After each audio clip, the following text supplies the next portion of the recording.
Ikaw ang yamang hinahangad, ang pangarap kong sasapat, Panginoon. So, review lang na tayo ng kaunti, tapos may dadagdag po ako ngayon. Sabi niya, ito yung mga bagay na hindi magandang sinasabi sa pulpito. No, tulad nito, yung number 1, tandaan niyo ba? Mga bagay na hindi magandang sinasabi sa pulpito, number 1, parinig. No, tapos yung salitang, kung hindi lang sa Panginoon, matagal na ako wala rito sa church. Hindi magandang sinasabi yun.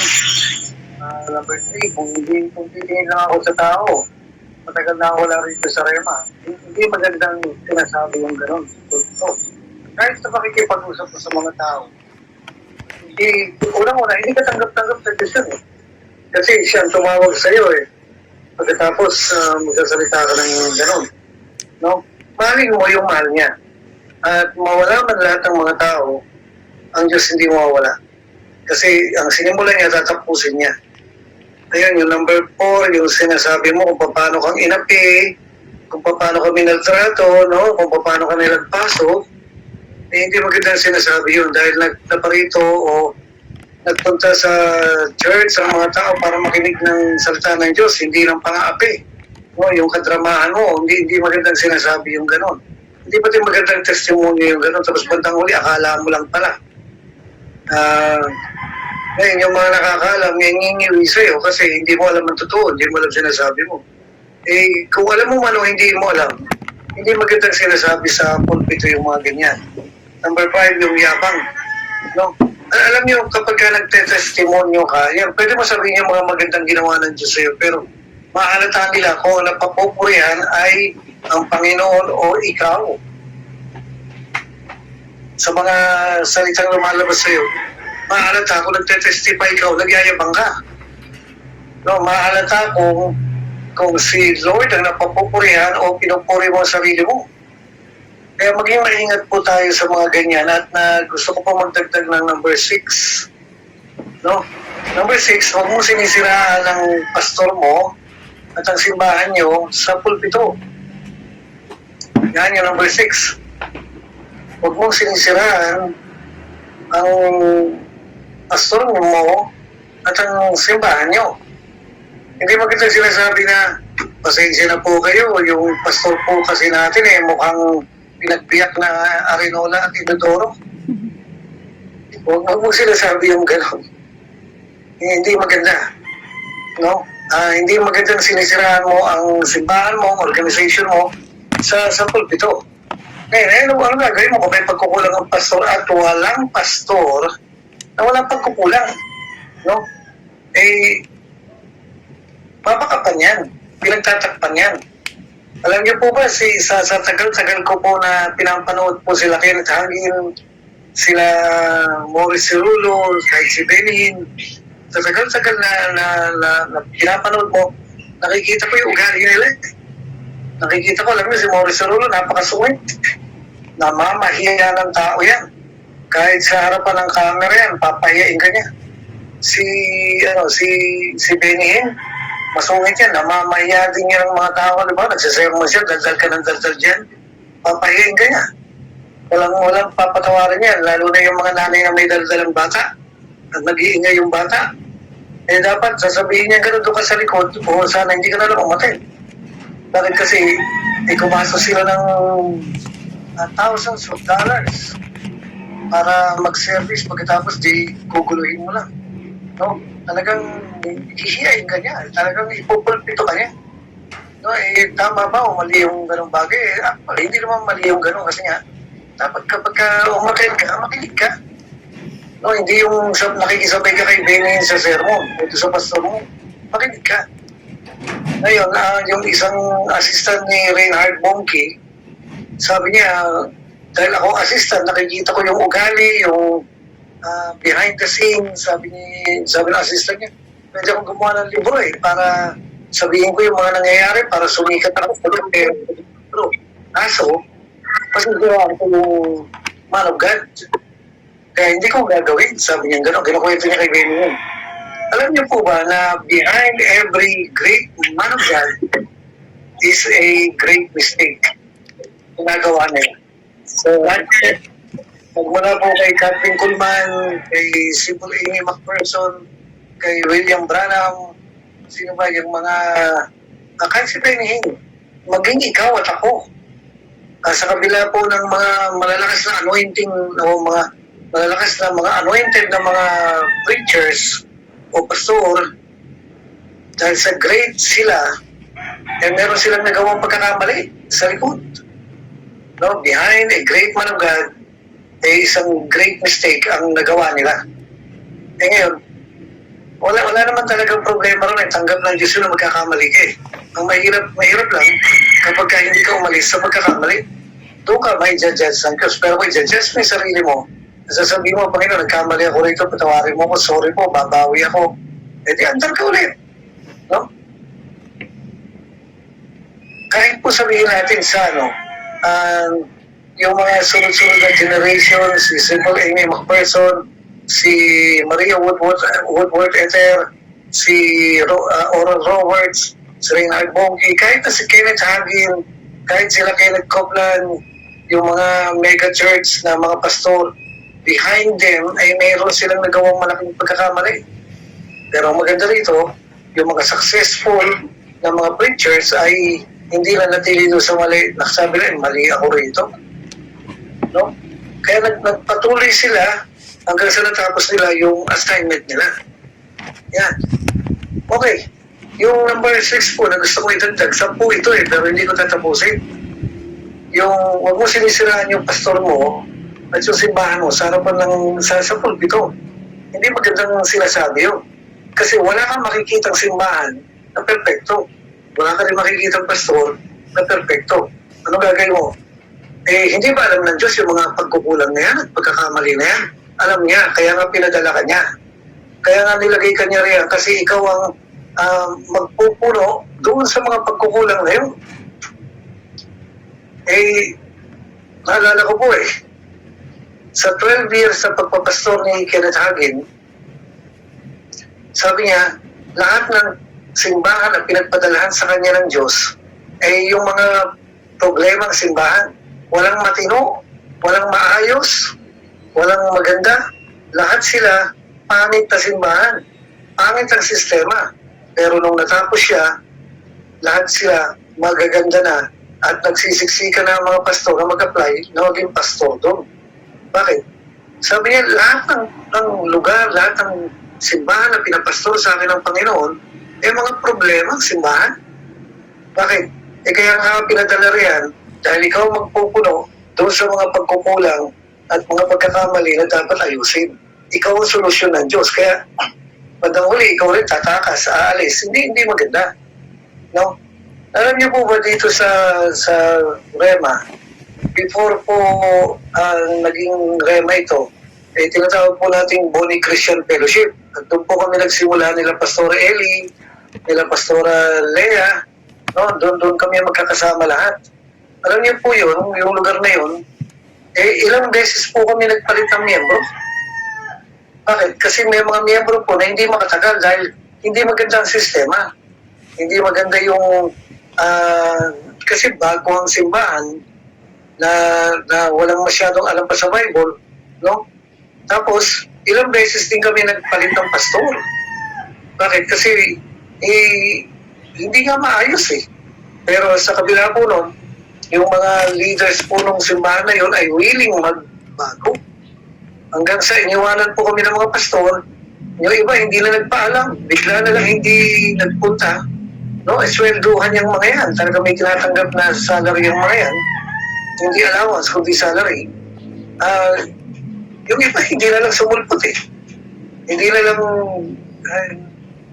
lang umati. Sunday service to, naghihintay kami. Asa na si Pastor ganyan, hindi na nagpakita. Wala na, yung pala, inabandon na kami.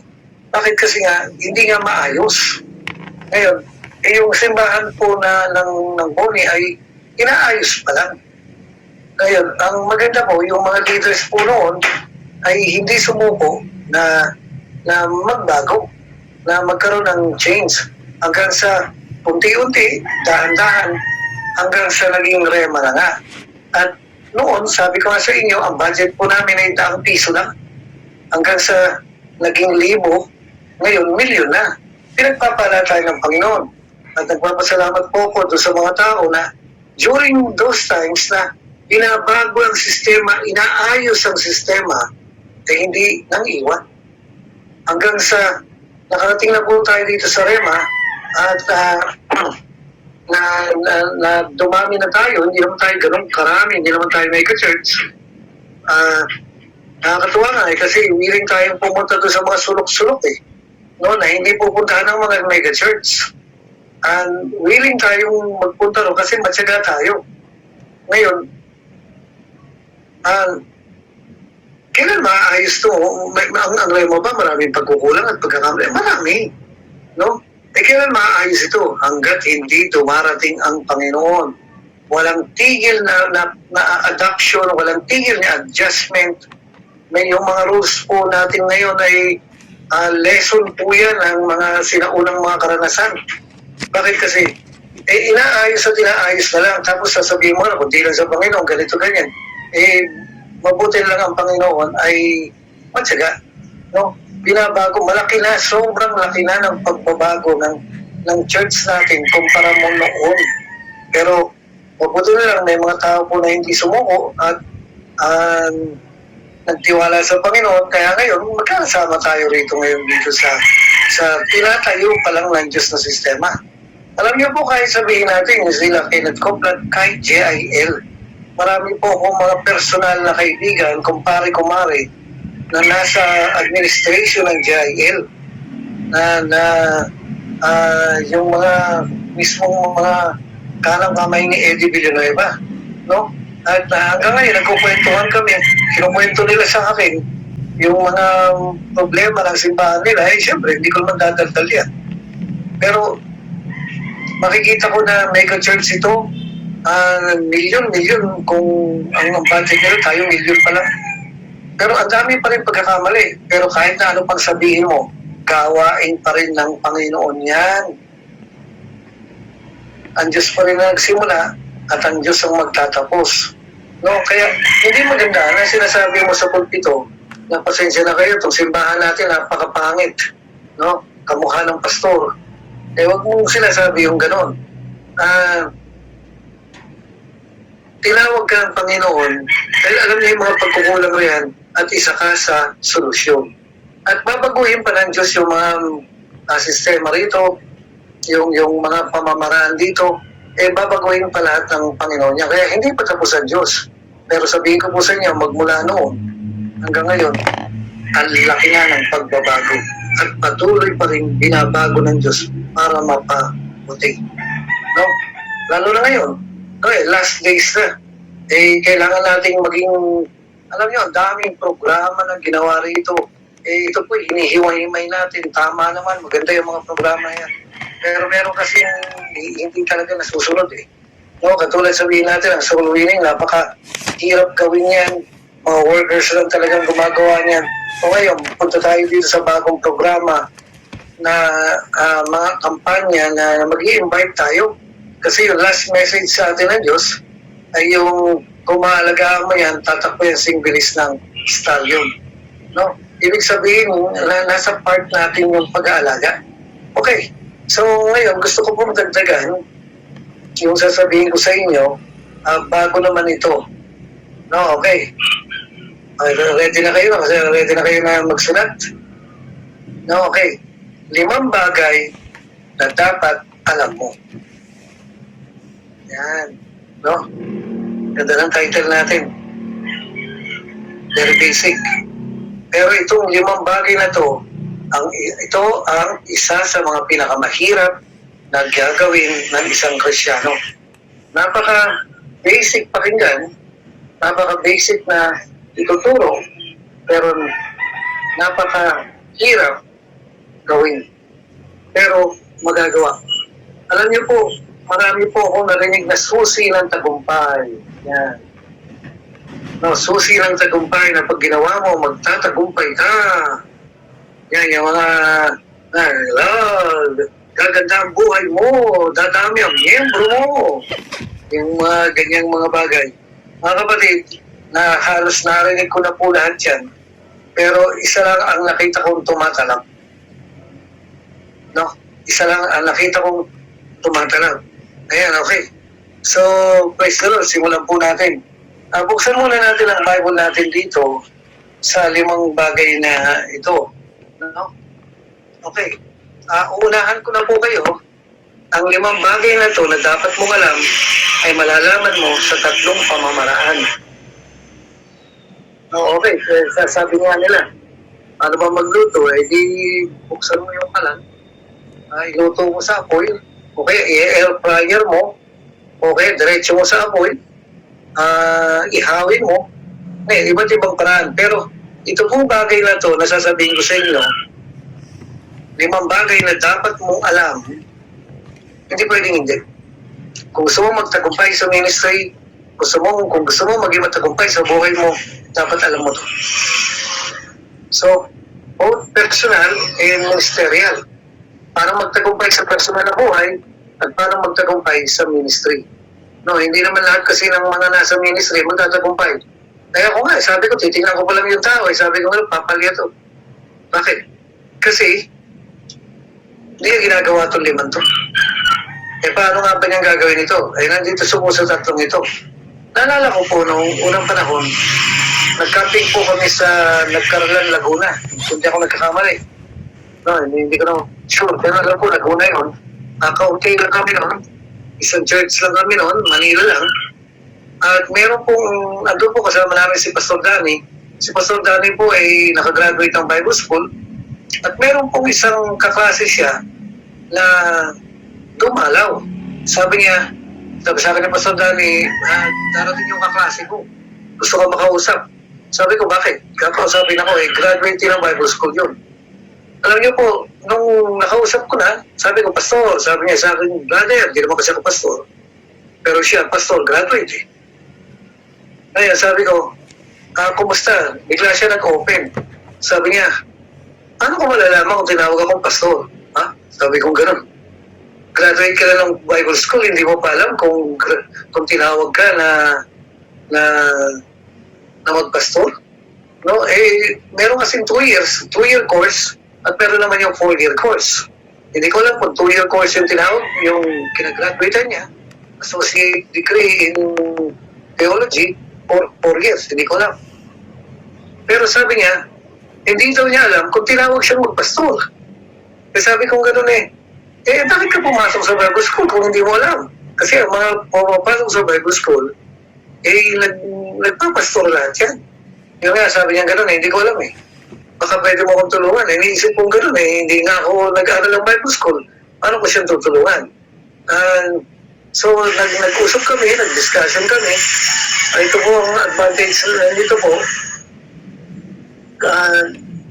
Nakita ko sa kanya, kung ginagawa niya itong 5 bagay na ito, no, itong 5 bagay na dapat mong malaman, magiging successful siya bilang isang pastor.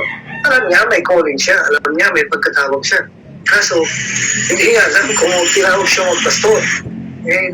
Gumastos ka na ng libo-libo, nag-aaral ka, hindi naman libre ang Bible School. No? Akala ng iba, libre ang tuition ko. Hindi, may bayad dyan. Ngayon, so itong 5 ito, kailangan malaman ng bawat isa dito sa Rema. No? Kahit pa hindi ka pastor, pero mas makakatulong sa'yo kung ikaw ay worker o pastor. Ngayon, paano nga bang malalaman itong 5 bagay na ito? Malalaman mo to sa 3 paraan. Ayan. Uunahin ko muna itong mga pamamaraan na to. Number 1, mahabang prayer. May mga workers po, pastor po na nakastick lang doon sa pray na tayo 3 oras, 3 oras, tulog. Hindi ganun. Ang ibig sabihin po ng mahabang prayer, aalamin mo itong 5 bagay na to sa prayer. Hindi yung nag-pray ka lang. Hindi yung nasabi mo, nag-pray naman ako Hindi ganun. Kasi, katulad po nito, aayusin mo yung SSS mo. Pagkatapos ng araw na yan, tatanungin kita, naayos mo ba? Hindi. Marami pa akong ayusin. Pero sinubukan ko, walang mangyayari sa'yo kung ganyan. Kailangan matapos mo ang pag-aayos ng SSS mo o kaya PhilHealth mo. No? May mga tao po na tatanungin sabi na, nagtanong ako sa Panginoon o nakuha mo may sagot. Sabi lang ganun, hindi. Basta nagtanong ako. Ano po yung tanong? Useless ang prayer kung walang resulta. Useless ang panalangin kung hindi nasagot. Kaya ito po ay uupuan mo, aalamin mo sa mahabang prayer. Sabihin natin, mag-enroll ka. Nung ako po'y nag-aaral, minsan 2 days iaabot ako na sa pag-enroll. Hindi ko kaya yung isang araw. Bakit? Medyo mabagal ako No, haba-haba ng pila. Pero at the end of those 2 days, naka-enroll ako. Kaya, hintayin ko na lang yung araw ng Paskuhan, saka ako papasok. No, tapos na. Yung iba, sasabihin, ito, bigyan kita ng tuition fee mo, mag-enroll ka. Pagkaraan na 1 linggo, tatanungin mo, nakapag-enroll ka ba? Pumila ako. Nakapag-enroll ka ba? Pumunta ako sa school. Nakapag-enroll ka ba? Pumila na ako. Sa madaling salita, hindi ka nakapag-enroll. At ganoon din itong 5 bagay na to. Hindi po pwedeng sabihin mo na, kukunin mo number 1 sa prayer. Pero kung hindi mo maririnig ang boses ng Diyos, yung hinihingi mo sa Diyos sa prayer, hindi mo nakuha. Sayang lang. Sayang lang. May mga tao po, katulad po sabihin natin ni Charles Finney, doon sa magazine. Mga kapatid, hindi nga siya naniniwala sa Diyos Pero pumasok siya sa gubat at sabi niya, Panginoon, gusto kitang makilala. Kung andyan ka, gusto kitang marinig, gusto kitang makilala.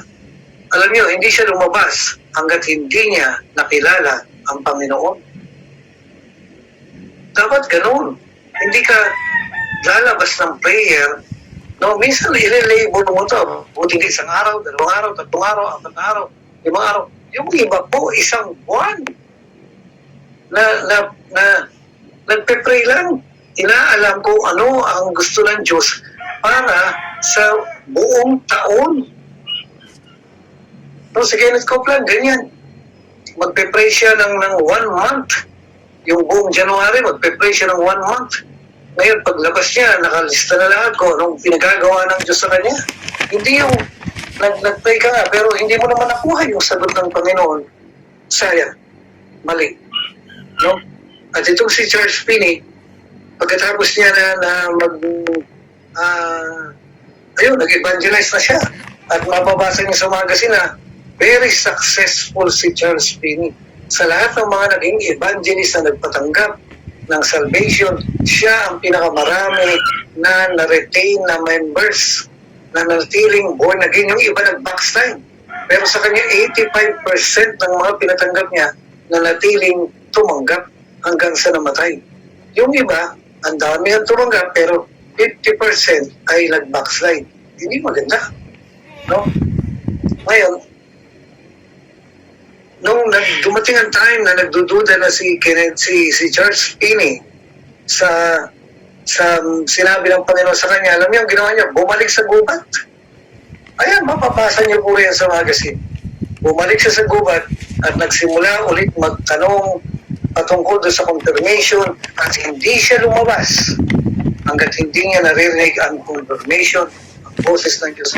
Yun yung ibig sabihin na alamin mo ito sa pamamagitan ng prayer na hindi pa ako nasisimula sa 5 Sinasabi ko pa lang, makukuha mo, malalaman mo ang 5 bagay na to sa pamamagitan na number 1, mahabang prayer. Hindi yung prayer lang na kasi kailangan mag-pray, tapos bandang huli, o sige, pag-pray natin, may bagyong darating, o pag-pray natin si Pastor Boy. Pag-pray natin, pero sa totoo lang, nakaasa ka doon sa kasama mo na hindi siya lang nag-pray na ikaw. Anong ginagawa mo? Pinipilit ko labanan yung antok. Hindi ka nag-pray. Umaasa ka doon sa katabi mo na mag-pray. Hindi mo alam, yung katabi mo, umaasa rin sa'yo. Kaya hindi, wala nag-pray. No? Ay, hindi po ganun.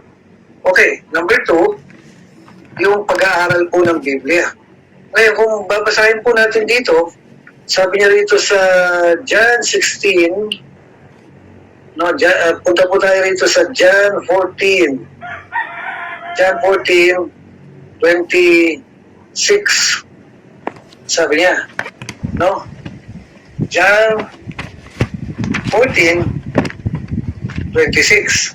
Ang sabi niya, ngunit ang patnubay, ang Espiritu Santo na susuguin ng Ama sa pangalan ko, ang siyang magtuturo sa inyo ng lahat ng bagay at magpapaalala ng lahat ng sinabi ko sa inyo.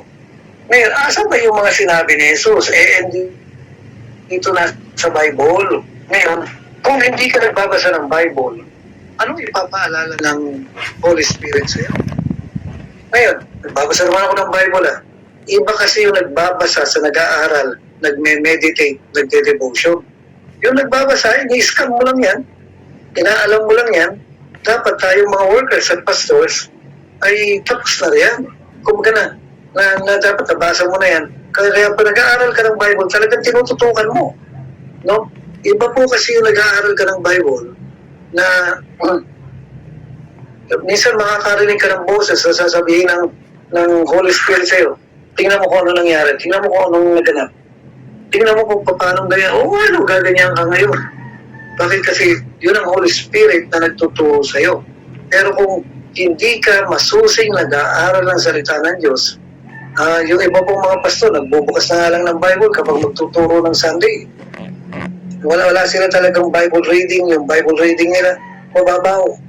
Alam niyo po, ang suggestion ko sa inyo, gumawa kayo ng sarili niyang topical book na lahat ng basahin mo yung Matthew, halimbawa, lahat ng patungkol sa bagay na ito, iwalay mo yung pangako ng Diyos, yung tulad nito, sabihin natin sa Matthew, isulat niyo lahat ng mga sakit na pinagaling niya.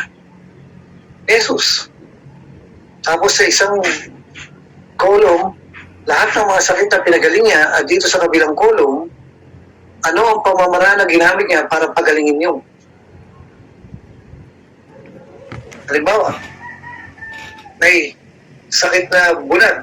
Anong ginamit niyang pamamaraan para pagalingin niyo? Makikita mo, gumawa ng putik. Pero isang pipi. Anong pamamaraan na ginawa ni Jesus para gumaling yun? Pinalayas yung masamang espiritu.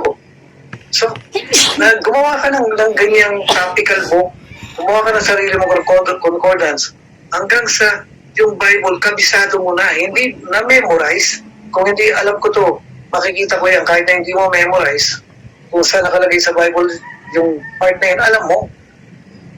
No, yun yung pag-aaral na sinasabi ko, na number 1, mahabang prayer, kukunin mo, malalaman mo ang 5 bagay na to, dahil doon sa mahabang prayer, hindi yung nag-pray ka lang. Yung casual prayer lang, hindi po ganun.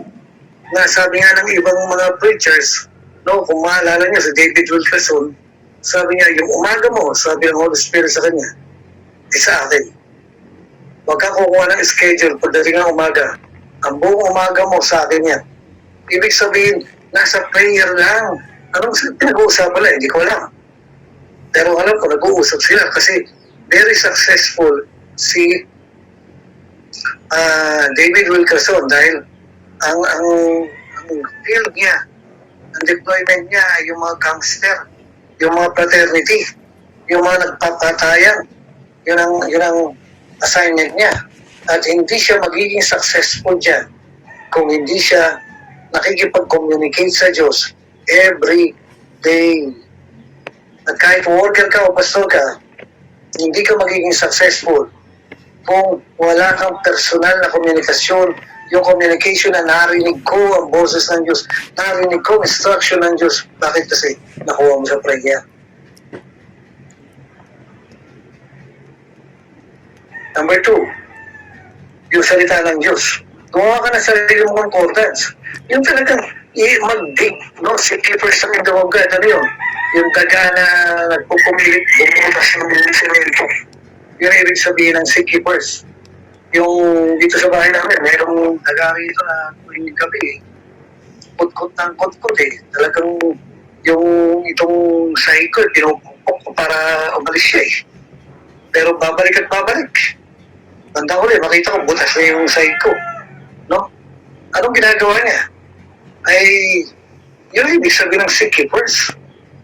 Talagang kinukutkot mo ng kinukutkot ang salita ng Diyos. Kasi alam niyo po, ang isang tagumpay na sinabi ng Panginoon sa atin na magbibigay ng tagumpay, sabi niya, dili-dili mo ang aklat na yon araw at gabi sa Joshua 1:8, di ba? Araw at gabi talagang feed on the Word of God. Yung talagang kinakain mo, yung talagang kinukutkot mo, yung talagang pinag-aaralan mo, hindi yung parang, oh, alam ko na, gano'n. Yung talagang nag-aaral ka, yung talagang talagang binubungkal mo yung bagay na yun, yung topic na yun. Hindi yung, kailan sa loob na isang taon, dapat natapos mo na yung Bible, yung buong order yun. Dapat. Pero, yun nga, balikan ko po ito. Joshua 1:8, sabi niya, dili-dili mo ang aklat na yun para alam mo. So, doon dapat yung alam mo. At yung alam mo, napupunta rito sa heart. Na alam mo kung paano palaguin niya simbahan mo. Alam mo kung paano padamihin niya simbahan mo. Alam mo kung paano sagutin, kung paano gagawin mo yan sa problema, sa renta na yan. Dapat alam mo. Tapos yung mga matitigas na mga ulo ng mga miyembro na halos magmakahawa ka para magsimba lang, dapat alam mo. Eh, hindi mo makukuha yan kung patumpik-tumpik lang sa panalangin. Kasi sabi niya gano'n, thou shalt meditate day and night, sabi niya. Sa gayon, magtatagumpay ka. Hindi sapat yung prayer lang. Kailangan pa rin yung word of God. Talagang, ano bang bilin ng Diyos? Ano bang sabi ng Diyos? Ano bang utos ng Diyos? Ano bang advice ng Diyos? Ano ba?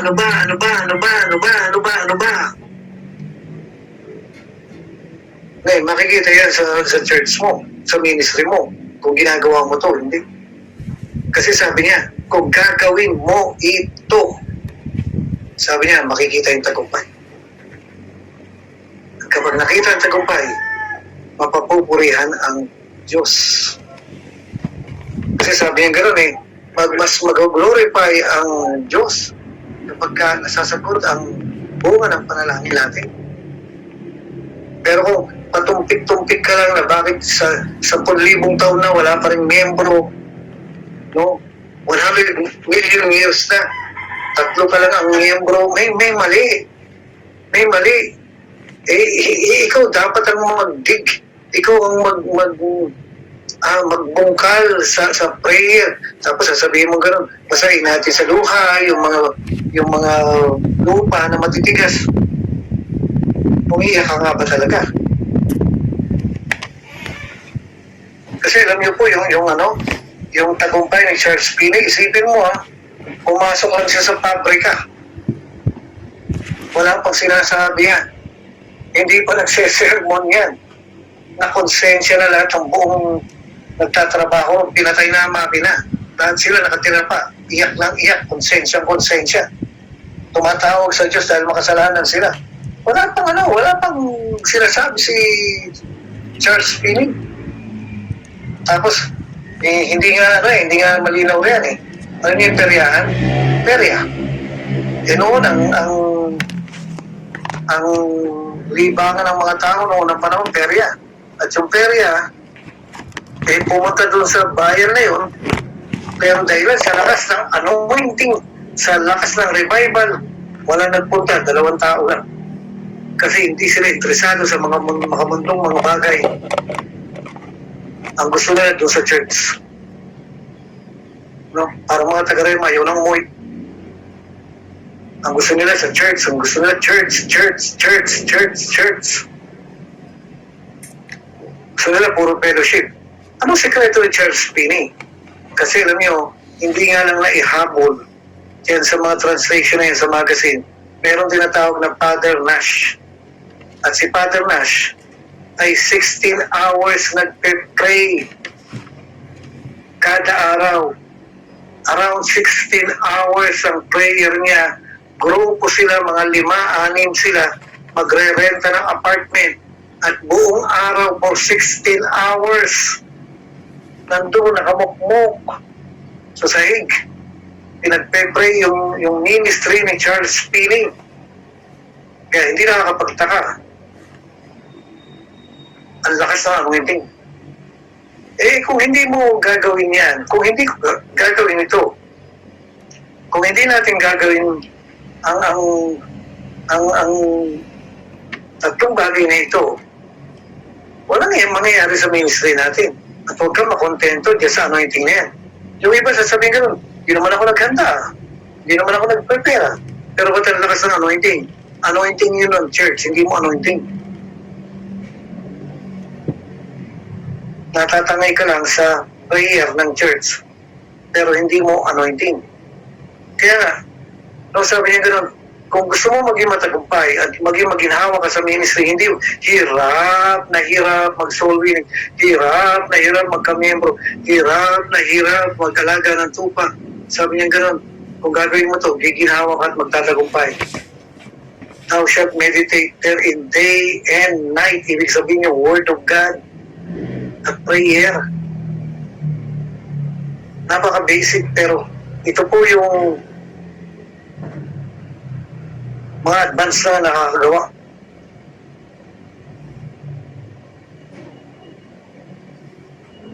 Number 3, hindi pa ako nasisimula sa 5. At number 3, fasting. Ang mga taga-Rema, actually po, sa totoo, tamad mag-fasting yan. Bakit? Tingnan niyo po yung size nila.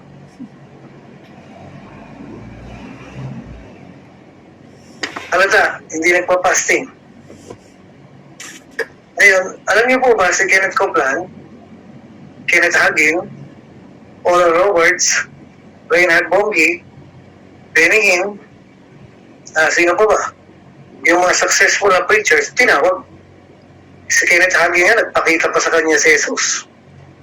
Sila A.A. Allen, sino ba to? Sila William Branham, itong sila Maria Woodward Ether, sila Catherine Kuhlman, sila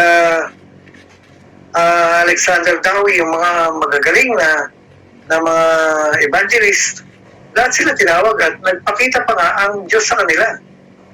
Pero sa kabila na tinawag sila, alam nila na para marinig nila ang boses ng Diyos, kailangan nilang mag-spend ng time, maraming time sa fasting. Hindi kung matinawag ka, magiging successful ka eh. No, bayaran mo ang halaga ng tagumpay. Ano yun? Mag-pray ka ng mahaba, mag-aaral ka ng salita ng Diyos, at magpa-fasting ka. Alam niyo, dumating ang time kay Kenneth Hagin, sabi ng Diyos sa kanya, merong nakarinig siya ng boses, sabi niya gano'n. Sabi ng Holy Spirit sa kanya, mag-fasting ka sa mga darating na araw. Hindi alam niya, sabi niya, ba't kaya?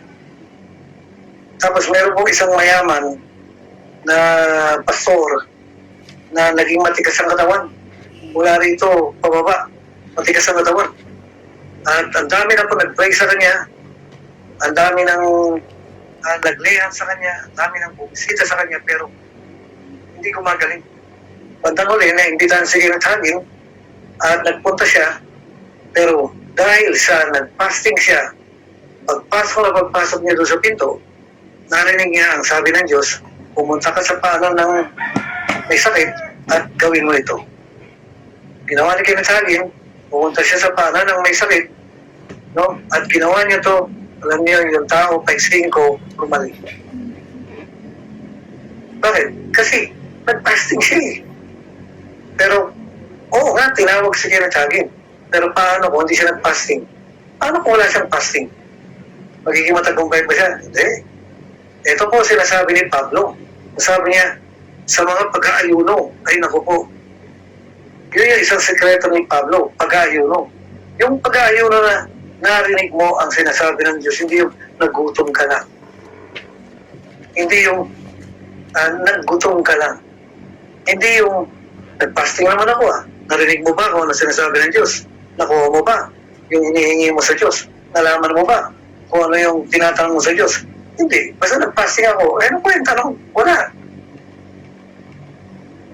Pag minsan ng fasting po, ng prayer, aabutin po na 1, 2, 3, 4, 5 araw. Depende sa iyo kung gaano ka kalawang ang antena mo. Pero may pangako po ang Panginoon, sabi niya gano'n, call unto me and I will answer you. And I will show you things that you do not know. Ibig sabihin, ano bang kulang? Bakit hindi dumadami ang miyembro? No, bakit hindi dumadami? Bakit anong problema? Bakit ang dry nitong simbahan? Bakit hindi na nadadagdagan? Eh mga kapatid, tinawag tayong mamunga. Pero tinawag din tayong magtanong kung paano mamunga sa pamamagitan ng fasting. Hindi yung mag-ayuno ka lang, kung hindi mo naman narinig kung ano yung sinasabi ng Panginoon, eh di sayang lang. Kaya sa pamamagitan ng tatlong bagay na ito, dapat mong malaman ang 5 bagay na ito. No, number 1, yung mahabang prayer. Yun talagang inupuan mo. Number 2, balikan ko pa rin number 1. Useless ang prayer kung wala resulta. Pinag-pray mo yung pagkain nyo, sinaktan ko naman lang siya. Anong buong ano? No? Pangit. Number 1, panalangin. Number 2, salita ng Diyos. At number 3, fasting.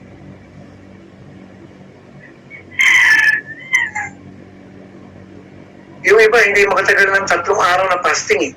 Hindi naman kailangan biglaan kasi may hirapan ka. Gradual. 1 week na fasting. Gradual dapat yan. Basta pagkatapos ng fasting mo, sasabihin mo, narinig ko ang boses ng Diyos. At ito, pinagagawa niya sa akin. Marami pa po akong mga example na pwedeng sabihin sa inyo, pero dahil sa kapos sa oras, diretso na tayo dito. Okay. 5 bagay na dapat mo malaman na makukuha mo sa pamamagitan ng prayer, Word of God, and fasting. Si Kenneth Hagin, hindi na po nagpa-fasting. Si Kenneth Copeland, hindi na nagpa-fasting. Hindi ko alam po si Benny dahil wala pa akong narinig. Pero sila ay nabubuhan ng fasted life. Ano yun? Lagi silang gutom. Hindi sila kakain ng punong-puno. Laging bitin, laging gutom. Lagi silang alerto. Lagi silang, kumbaga, ready makapakinig sa salita ng Diyos. Sa boses ng Diyos. Hindi ko po ang salita ng Diyos, gagamitin ng Holy Spirit para kausapin ka. Ngayon, kung wala kang Word of God sa heart mo, ano ipapaalala niya sa'yo? Kaya dapat itong Bible po ay alam natin. Okay. So, ready na? Number 1. 5 bagay na dapat mong malaman. Number 1, dapat mong alam ang kalooban ng Diyos sa iyo. Yan yung number 1 na dapat mong malaman. Dapat mong malaman ang kalooban ng Diyos sa iyo. Buksan na nga natin dito sa John 16:13. Mamaya natin basahin. Alam niyo mga kapatid, yung mga tao po na tulad doon, yung pastor, gumraduate ng Bible school, pero hindi niya alam kung tinawag siya magpastor. Hindi daw niya alam. Nagulat ako. Nagulat din si Pastor Dani. Kasi bakit hindi niya alam? Eh dapat, alam natin kung ano ang kalooban ng Diyos sa atin. Alam ko na tinawag ako sa ministry. No? Dapat alam ko na tinawag ako sa ministry. Sa gayon, hindi ka mag-iisip ng trabaho. Hindi ka mag-iisip ng kung ano-ano. Bakit? Kasi alam mo na tinawag ka ng Panginoon. So number 1, dapat alam mo ang kalooban ng Diyos sa iyo. Eh paano malalaman ito? Pray ka mahaba, fasting ka. Makakarinig ka ng boses. May magsasabi sa iyo. Gagawing malinaw sa iyo ng Diyos ito. Basta nagtanong ka, siguradong sasagutin ka ng Diyos. Dapat alam mo ang kalooban ng Diyos sa iyo. Bago mo alamin ang love life mo, alamin mo muna ang kalooban ng Diyos sa iyo. Narinig ko yan kay Pastor Rodel. No, alamin mo muna yung calling ng Diyos sa iyo. Bago mo alamin yung sino magpapakasama mo. Narinig daw niya kay Benny yan. Okay. So number 2, dito ba? Hindi ba sasabihin sa'yo ng Diyos yung kalooban niya? Eh, hindi pwedeng hindi. Kung magbibigay ka ng time. Yung nga lang, sasabihin ng Diyos sa'yo, yung kailangan mo lang malaman. Hindi niya sasabihin sa'yo yung mga bagay na hindi pa time para malaman mo. Pero, sapat na para sabihin sa'yo ng Panginoon kung ano ang kalooban niya sa'yo. Yan. No? Pwede mo malaman kung ano ang kalooban ng Diyos sa'yo. Definitely, yes na yes. Ano? Sinabi ko na po, dahil dito sa tatlong paraan na ito. Number 2, dapat alam mo ang mangyayari sa iyo. Good or bad, dapat alam mo kung ano mangyayari sa iyo. Ano ang mangyayari sa iyo sa taon na to? Ano ang mangyayari sa iyo after 2 years? Dapat alam mo kung anong kalooban ng Diyos sa iyo at alam mo kung ano ang mangyayari sa iyo. Alam niyo po, na ito yung bago po ako magkasakit last year, doon sa anniversary ng Bagong Silang, doon sa napakalamig na lugar na kinuha nila, no?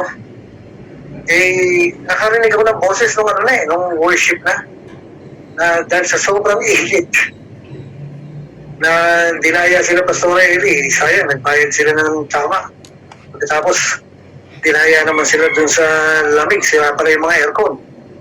Ngayon, habang nag-worship sila, closing na, at tapos ko mag-sermon, hingal na hingal ako, eh, nakataas yung kamay kong ganyan, no? Nakaupo ko dahil hinihingal na ako, eh. Nakarinig po ako ng boses na may mangyayari. Eh, ano yung mangyayari na yun? Hindi ko na po masabi kasi very specific na sobra ako nag-isip. At pagdating po ng mga August na, no, after ng anniversary nila, ayun, na-hospital na ako. Sabi kong gano'n, ito pala ang sinasabi ng Diyos nung anniversary ni Pastor Eli na may mangyayari. Hindi pwedeng hindi sabihin sa'yo ng Diyos. Kasi dito po sa Amos 3:7-3:9, no, sabi niya, walang gagawin ng Diyos malibang sabihin muna sa'yo. Kaya hindi pwedeng hindi sasabihin sa'yo ng Diyos ito. Pag may nangyari na hindi mo alam, kasalanan mo. Kasi dapat alam mo kung ano ang mangyayari sa buhay mo. Ngayon, tinatanong yan. Kahit na mahal mo sa buhay, sasabihin sa'yo ng Panginoon kung mamamatay na yan, maaksidente yan, may mangyayaring ganyan, may mangyayaring ganon. Hindi pwedeng hindi sasabihin sa'yo ng Panginoon. At kung hindi mo nalaman, dahil sa hindi ka nagtanong. 5 bagay na dapat mong malaman. Number 1, dapat alam mo ang kalooban ng Diyos sa'yo. Kasi kung hindi, wiwindang-windang kang ganyan. Na parang kang tinatangay-tangay ng along kusang. Akala mo ka jellyfish na tinatangay-tangay ka na lang ng waves. No. Pwede nating malaman ito. Dahil sabi nga niyan gano'n, dito sa John 16:13, pagdating ng Espiritu ng Katotohanan, tutulungan niya kayo upang maunawaan ninyo ang buong katotohanan. Sapagkat magsasalita siya, hindi sa ganang kanyang sarili, sasabihin niya sa inyo ang kanyang narinig at ipapahayag ang mga bagay na darating. Sasabihin din ng Diyos yung mga bagay na darating. Kaya hindi pwedeng nasusurprise ka na hindi mo alam yung mangyayari sa'yo. No? Alam niyo, before nga nung hospital na ako eh, narinig ko talaga eh. Sabi niya, may mangyayari. Naging pala isipan sa akin yun, pero nire-ready na ako ng Diyos. Kasi ang Diyos po hindi nananakot. Kaya yung sinasabi yung mga ganyang mga bagay para ihanda ka. Not to scare you, but to prepare you. Pagkatapos dito sa kwarto ko ngayon. Bago po yung dumating na yung mga sakit-sakit na yan sa akin, eh, ang isa po na tumutulong sa akin na laging nandun, kasi may mga naka-suporta po sa akin mga tao, eh, nagpapasalamat na ako. Ang dami gusto magbantay sa akin sa hospital. Yung nga lang, hindi pwede. Pero na-appreciate ko po yung kagustuhan nila na magbantay sa akin sa hospital. Isa po rito, si Michelle, kasi nurse siya. At saka, si Michelle po, kamag-anak ko. Ngayon, bago po ako madala sa ospital, nakakita ko ng pangitain. Nagkaroon ako ng vision. At nakikipag-usap daw ako sa kanya patungkol sa pag-prepare sa sakit. Kaya sabi kong ganon, pinagtatagpo ko ito. Ano sa ibig sabihin? Sinasabi na ng Diyos na may mangyayari sa iyong ganito. Hindi pwedeng hindi mo alam. Hindi pwedeng hindi mo alam. Yung iba nananaginip po, kahit na kung saan ka man daanin ng Panginoon na sabihin sa iyo yung future mo, hindi pwedeng hindi mo malaman. Dapat alam mo. Responsibilidad mo yan. Pagka may nangyaring ganyan sa'yo, ganito, tatanungin pa kita, hindi ba sinabi ng Diyos sa'yo? Ikaw magsasabi sa akin, nagpahiwatig na ang Panginoon, nagparamdam na ang Panginoon, see? Ngayon, tapos sabihin mo, hindi ko alam, hindi pwede. Hindi pwede. Dapat alam mo, kasi pwede mong malaman. At responsibilidad mong alamin ito. Nalala ko po nung dumating yung time na sobrang dumaan kami sa kahirapan. As in, ilang taon na sobrang hirap namin. Nalala ko nun yung narinig ko yun ang boses ng Diyos na parang audible siya. Pero nasa loob. Nasabi ng Panginoon sa akin, kung alam mo lang ang dadaanan nyo. Kinabahan ako nun. Sabi ko, Lord, ano bang dadaanan namin? Yung pala. Kasi ang nanay ko po nun, gusto niyang mag-offering na ang laki-laki. Gusto niyang magtanim. Ngayon, sabi ko gano'n, kinausap ako ng nanay ko, sabi niya, ano sa palagay mo, boy? Sabi ko, kung sa Panginoon mo na may bibigay, sige, pero nalalakihan ako. Ang laki ng ibibigay ng nanay ko ngayon. Kailangan na approval ng tatay ko. Tatay ko na ipot. Nag-usap-usap kaming tatlo kung payag ba ang tatay ko na i-donate ito, ibigay ito kay Maurice Rolo pa lang. Hindi pa kilala si Benny dito. Ngayon, ang tatay ko, paikot-ikot ang mata eh. Bakit? Kasi sobrang laki. Ako din naman, andun yung hesitant ako na parang, gusto mo ba talaga ibigay? Kasi ang laki. Pero nasa heart ng nanay ko yung amount na yun. So, sa madaling salita, kami tatlo, nagkasundo, ibinigay namin. At tumalis na po si tatay-nanay ko, nagkasundo na kami. Ako mag-deliver, dadali ko po sa opisina ni Maurice Rulo. Naiwan ako doon sa salas dahil doon kami nag-usap-usap. At sabi ko, ang laki nito, ang laki nito. Nakarinig po ako ng boses, sabi niya, kung alam mo lang ang mangyayari sa inyo, maliit yan. Napag-ganon ako na parang, hindi ko pinagsasalita. Bakit makakarinig ako ng sasabihin niya, kung alam mo lang ang mangyayari sa inyo, maliit yan. Alam niyo po, sobrang laki ng nawala sa amin. Mabuti na lang, nagtanim ang nanay ko. Nagtanim yung tatay ko. At ako naghatid kay Maurice Rolo kasi sobrang hirap ng dinaanan namin. At kung hindi nagtanim ang nanay ko, kawawa kami.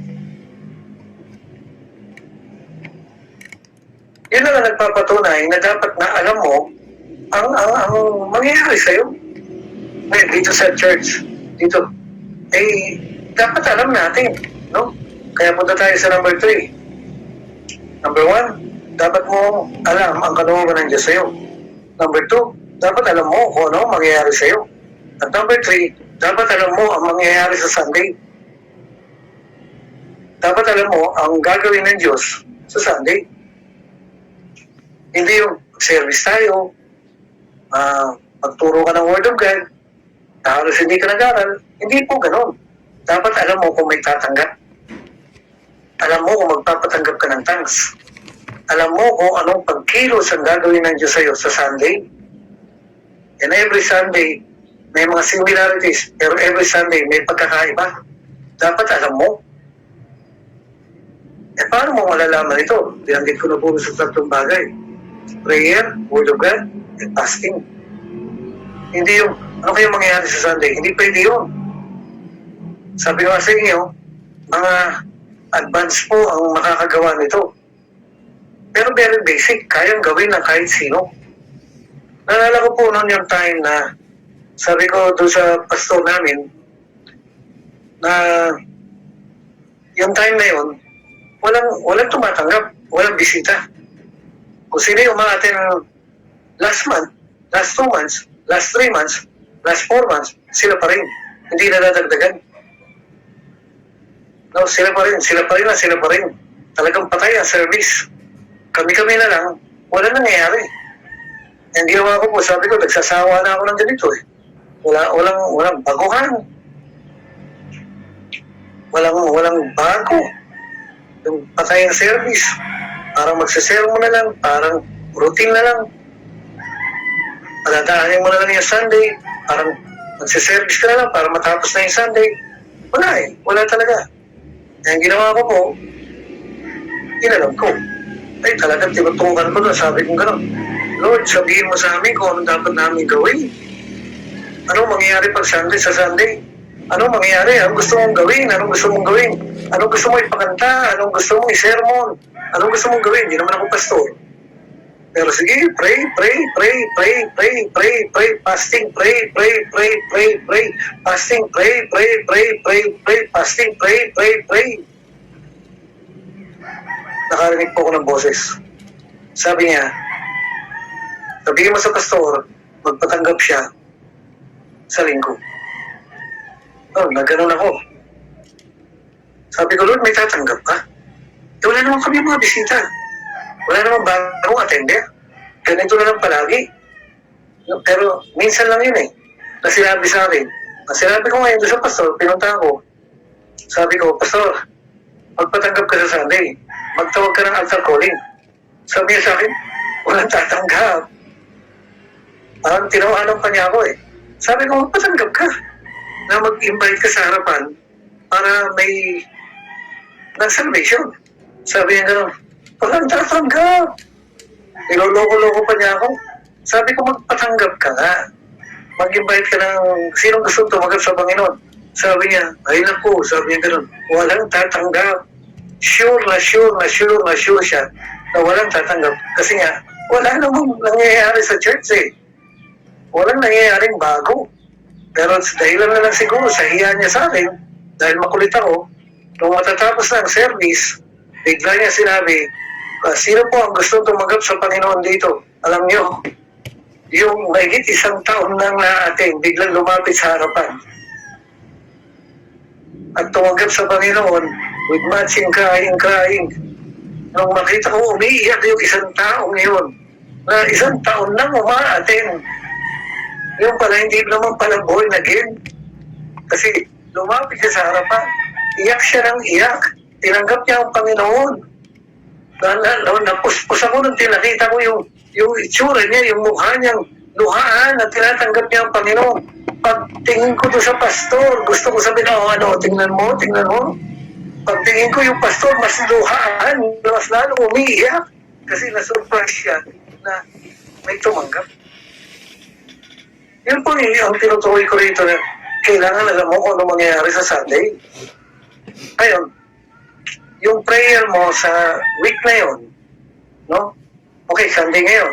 Monday pa lang, sisimula ka na magtanong. Ano ang plano ng Diyos? Anong gagawin ng Diyos sa Sunday? Monday pa lang, Tuesday, Wednesday, Thursday, Friday, nagtatanong ka na yan. Tanong ka ng tanong, pray ka ng pray. Alam mo, ano yung dapat pakanta? Ano yung teaching? Ano yung gagawin ng Diyos? Kung pagbabati-batiin mo, paghawak-hawakin mo ng kamay, kung mag-prayer group ba, pagsasama-samahin mo yung pamilya, dapat tanungin mo yan. Dapat alam mo kung ano ang mangyayari sa Sunday. Alam niyo mga kapatid, kape-pray mo ganyan. Malalaman mo, may tatanggap ng tongues sa Sunday. Sino kaya? Hindi ko alam. I-reveal sa iyo ng Diyos na, ay sa Sunday, mayroong palalayasin ng masamang espiritu. Alam mo, malalaman mo bakit ginagawa mo kasi yung tatlong bagay. Pero kung palalagpasin mo na lang na, gano'n na naman, ganyan. Abay, kung hindi mo alam kung ano gagawin ng Diyos sa Sunday, may problema ka. Dapat tinatanong mo, Lord, anong mensahe? Kasi yung mensahe, usually general eh. Kaya kailangan ng tao message, hindi sermon. Ang kailangan ng tao ay rema, hindi sermon. Mga kapatid, makikisawyo ulit ako sa inyo dito sa recording. No, kung may nagre-record sa inyo, padala niyo ulit sa akin. Mabuti na lang kahapon ay may nag-record. Inihiling ko po na padala ulit kayo ng recording ngayon dahil nagka-problema na naman yung pang-record ko. Okay. So, yan ang dapat nating gawin, no? Dapat alam mo kung ano mangyayari sa iyo. Number 3, dapat alam mo kung ano mangyayari sa Sunday, ano ang gagawin ng Diyos sa Sunday. Alam niyo, naalala ko po noon na magse-service kami, Sabado yun. Kinausap ko po yung pastor, sabi ko, mag-ready ka kasi bukas baka tayong dalawa lang. Ano nangyari? Hindi ko na po may paliwanag sa inyo, wala nang umaten. Wala nang nagsimba. At service noon, kami dalawa na lang. Bakit? Sasabihin sa inyo ng Diyos Bakit ganun Sa ibang time ko na lang may kwento sa inyo. Pero hindi pwedeng, hindi mo alam kung ano ang gagawin ng Diyos sa Sunday kasi dapat nagko-cooperate kayo. Kasi minsan gusto ng Diyos magpatanggap ng thanks tapos ang teaching mo naman, prosperity. Hindi ganun. No? Dapat meron kayong coordination ng Panginoon. Kaya dapat alam mo kung ano gagawin ng Diyos sa Sunday.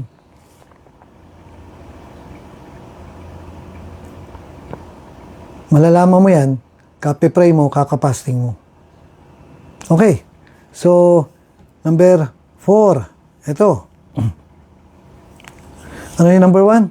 Dapat alam mo ang kalooban ng Diyos sa'yo. Number 2, dapat alam mo ang mangyayari sa'yo. Number 3, dapat alam mo ang mangyayari sa Sunday, sa gagawin ng Diyos sa Sunday. Tapos number 4, dapat alam mo ang mangyayari sa main ministry mo. Number 4, dapat alam mo kung ano ang gagawin ng Diyos sa ministry mo, sa main ministry mo. Or, dapat alam mo ang mangyayari sa ministry mo.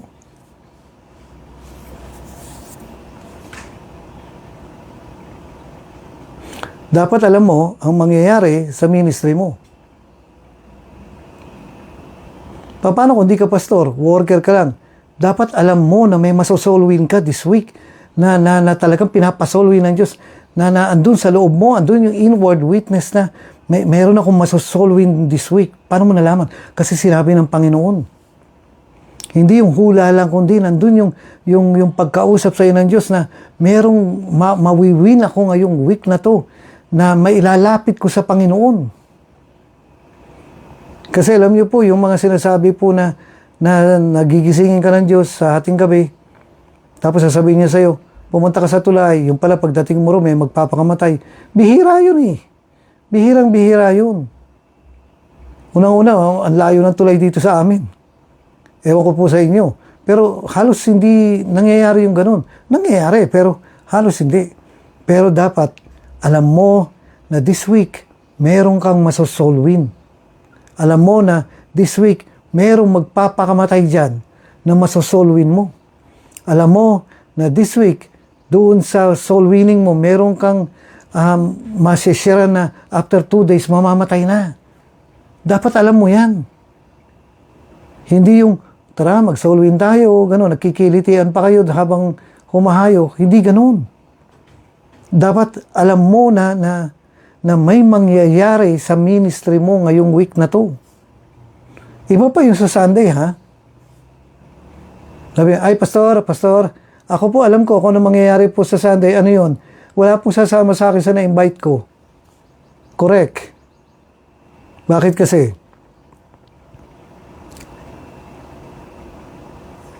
Dapat alam mo kung ano mangyayari sa iyo sa ministry mo.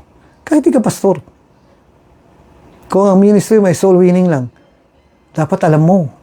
Kasi kakatrabail mo, kaka-prayer mo, kaka-fasting mo, sinasabi na sa iyo ng Diyos kung sino, saan, papaano.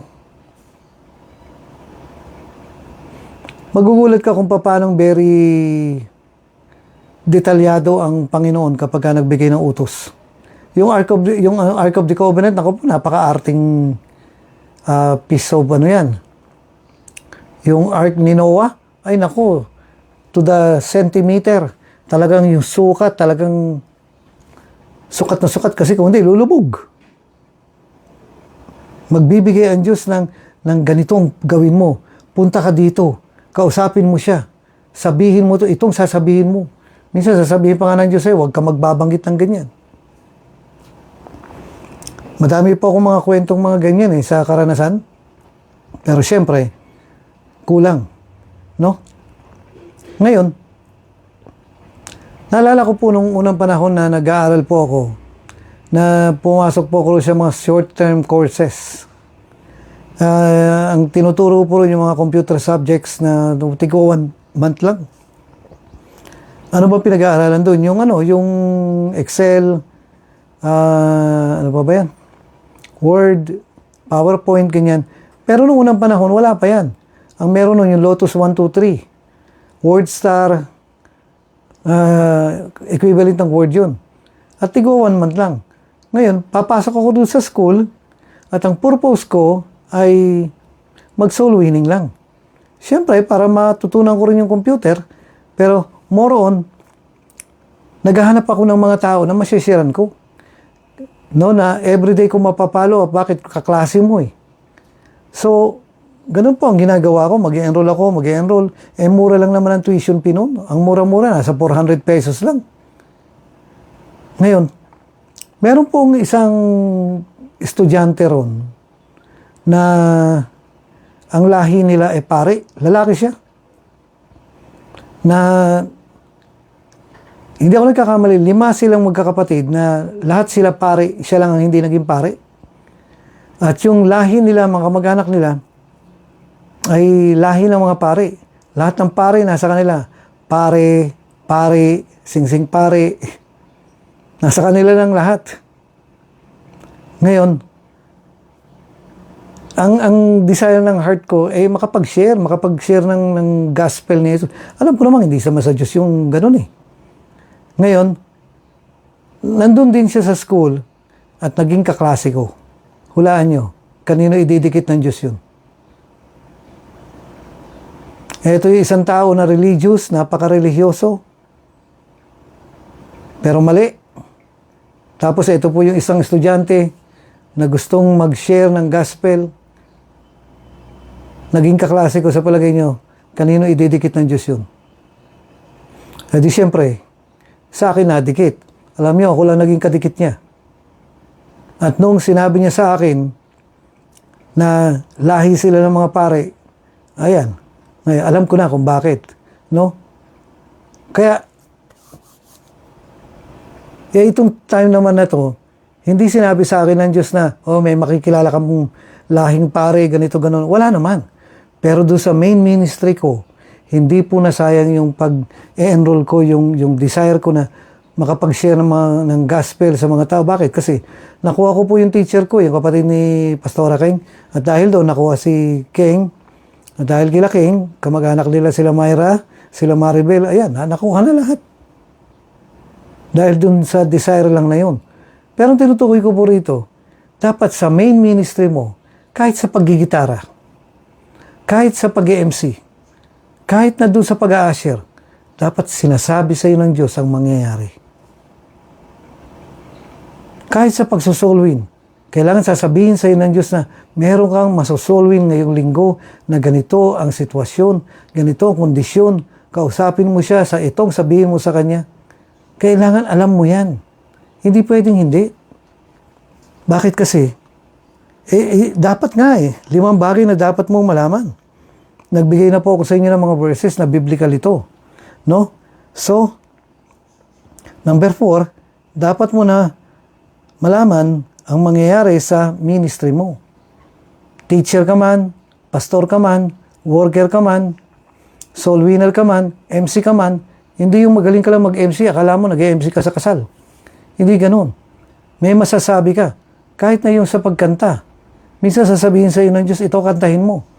At kung andun ang kalayaan, yun ang kantahin mo. No? Hindi yung, kung kakanta naman ako mag-MC naman ako magtuturo naman ako hindi ganun. Pangit na trabaho yun. Dapat gawin mo, ang lumalabas sa bibig mo at sa trabaho mo ay yung inutos ng Diyos. Yung rema. At last, dapat alam mo ang mangyayari sa corporate ministry sa body of Christ. Ano ibig sabihin nito? More on sa part ko na to at sa mga districts. Ano yun? Dapat alam natin kung ano ang kalooban ng Diyos dito sa organization. Ano ang mangyayari dito sa organization. Dapat alam natin yan. At dapat alam natin kung ano ang mangyayari sa body of Christ. Ano ibig sabihin nun? Alam mo na malapit na dumating ang Panginoon, hindi yung nag-rapture, ha? Ano nangyari? Naiwan ka na. Na wala kang kaalam-alam na ito na ang pagkilos ng Diyos, na dito tayo sa revival. Anong revival? Maraming klase ng revival. Revival ng teaching, revival ng healing, no? Meron kasi yung awakening from God na tinatawag na gigisingin ka ng Diyos patungkol sa Kanya. Na ano ba ang pagkilos ng Diyos dito sa katawan niya? Dapat alam natin yun. At alam natin kung ano ang mangyayari sa body of Christ. Alam natin, sa totoo lang, dapat alam natin kung ano ang mangyayari sa mundo. Tulad ng gerang ito, hindi surprise ito. Bakit? Kasi signs of the end times. No? Ang Iran po ay Persia. At ang Diyos po may sinasabi tungkol sa Persia. Kung unawain po natin, alam nung 3 haring nagsidalaw na ipapanganak si Jesus. Paano nilang nalaman? Nasa Bible eh. At saka kalat yan kahit hindi sa Bible. Alam nga ng mga Chinese kung kailan pinanganak si Jesus eh. Wala naman silang Bible noon. Alam nila.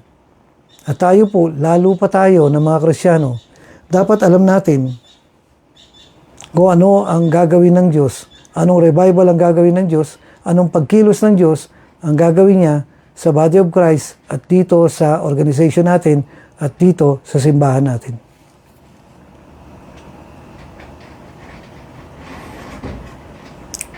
Malalaman mo ba yan? Yes. Malalaman at malalaman mo yan sa pamamagitan ng 3 bagay na ito. Ay okay po. Ewan ko po kung malalim sa inyo to o hindi, pero naniniwala po ako ito na ito yung gustong ituro ng Panginoon. At kailangan ma-practice tayo rito na, Lord, anong gagawin mo? Anong gagawin mo? Mga kapatid, halos wala po na ang Diyos po hindi nakukuha sa isang tanong. Kailangan mo siyang tanungin sa prayer at sa fasting. At tingnan nyo nga po dito sa Acts 13. Ang sabi po rito, si Pablo at saka sila Silas at yung mga ibang propeta, mga teacher na, propeta pa. Inalam nila kung ano ang kalooban ng Diyos. Hanggang sa sumagot ang Diyos, ihiwalay nyo si Pablo at si Bernabe para sa special na calling ko sa kanila. Dapat alam mo kung anong mangyayari sa'yo.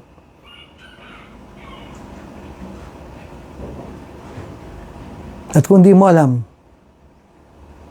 ang laki ng pagkukulang mo sa ministry. Hindi ko po pinapuwera yung sarili ko rito. Kung hindi ko alam, ang laki ng pagkukulang ko sa ministry. At hindi ko na paglilingkuran ang bayan ng Diyos at hindi ako talaga nakakaabot ng mga kaluluwa.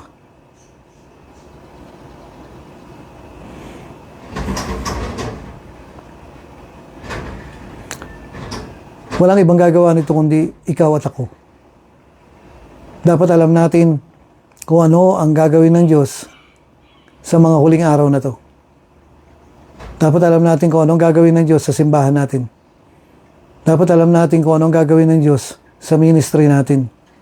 At dapat alam mo kung anong mangyayari sa Sunday. At dapat alam mo kung anong kalooban ng Diyos sa buhay mo. Ngayon, ito po hindi nakukuha ng isang altar calling. Ito po ay nakukuha sa mahabang prayer dahil ayoko pong masayang ang buhay niyo. Nasasabihin mong ganun, ang tagal-tagal ko na nagpapastor pero parang walang bunga. Nanghihinayang po ako dyan. Dumaan din ako riyan. Alam ko ang pakiramdam ng walang miyembro. Alam ko ang pakiramdam na ma-prostrate, na halos sumuko ka. Kasi walang nangyayari. Sawang-sawa na po ako sa pagiging sawa. Pagod na ako sa pagiging pagod. Ayoko pong na kung maaaring iiwas ko kayo doon sa karanasan na yun, na gusto kong dumiretso kayo doon sa mabunga kagad. Bakit? Kasi ang hinahanap po ng Panginoon ngayon ay bunga. Bunga na nananatili, na hindi nasasayang yung pagod natin. Mangyayari lang po yan kung ang bawat isa sa atin ay mananalangin, mag-aaral ang salita ng Diyos at mag-aayuno. Yun talagang ayuno. Hindi yung nag-ayuno ka, wala ka naman nakuha, di useless din. Kundi yung talaga nag-pray ka, nakuha mo yung sagot sa prayer. Marami pa po akong gustong i-share sa inyo, pero sa mga darating na pagkakataon. Pero sa ngayon, ibibigay ko po ito sa mga pastor natin. Nalala ko po nung iniwan na po kami ng mga pastor namin. Wala nang natira, kundi kami na lang ni Pastor Danny. Wala na kaming miyembro. Wala na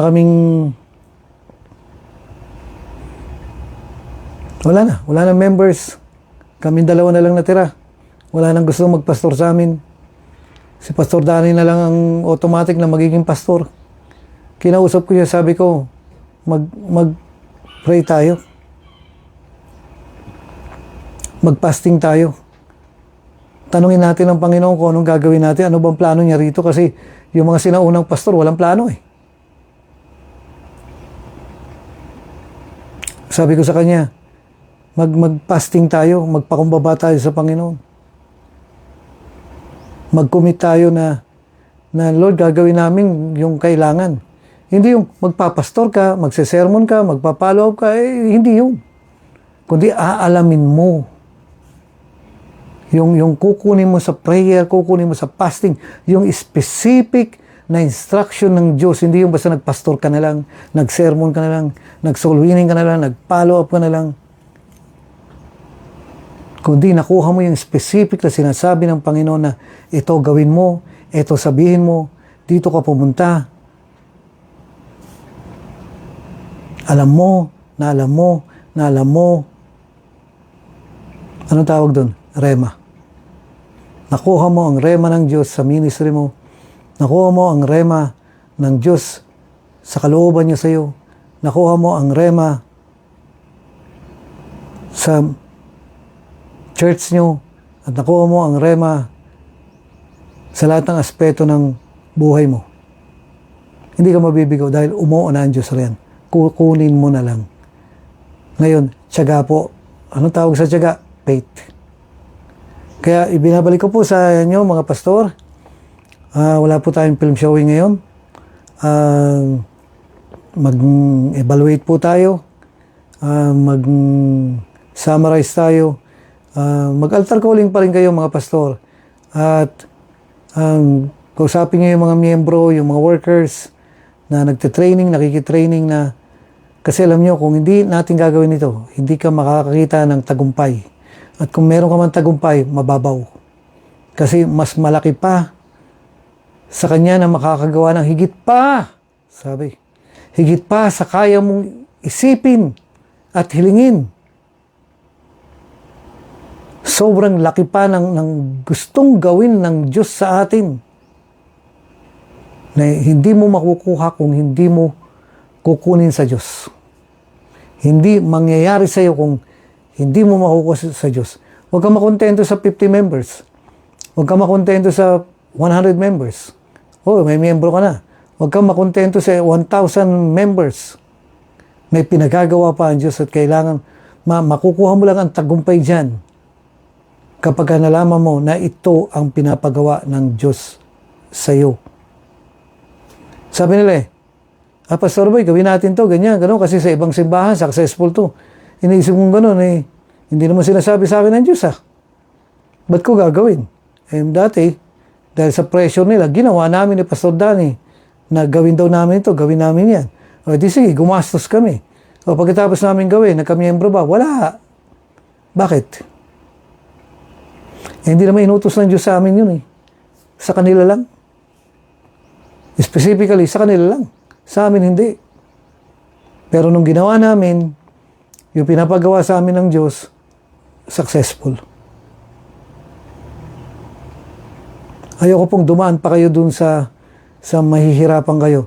Ito po ang 5 bagay na dapat mong alam na makukuha lang sa 3 paraan.